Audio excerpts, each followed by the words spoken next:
I had long hair. I was a hippie of sorts.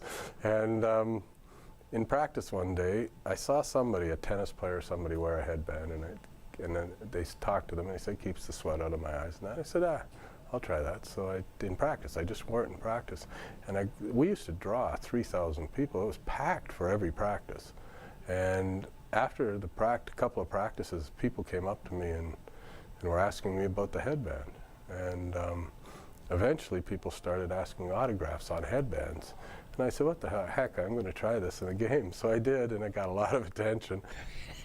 Well, he certainly was. The hair was flying all over. I mean, everybody had the long hair. And then he did this one day, put this headband on. We're all going, oh, Duds, what are you doing now? Almost immediately, the NHL sent out a bulletin that said you can't wear a headband with any lettering on it.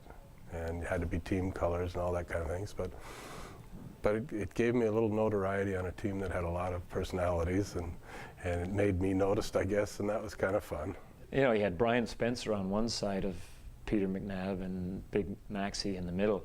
Just Max was this great offensive player who really was more than that, but had great offensive tools and had the two complete whack jobs on his side. Peter thought this was just great, died and went to heaven. It also made me look a little bit crazier than maybe I actually was, and that didn't hurt either. Out in Oakland the one night, they went offside, and Brian and Rick just ran into each other, bang. They both had their head down.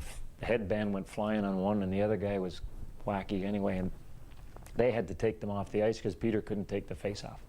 He was laughing so hard the referee wouldn't drop the puck, and finally put his hands up, and Floyd Smith changed and took them off. And Duds was mad at Spinner, Spinner was mad at Duds, and Peter was just laughing. So this was the kind of team we had. We had characters, we had a great team.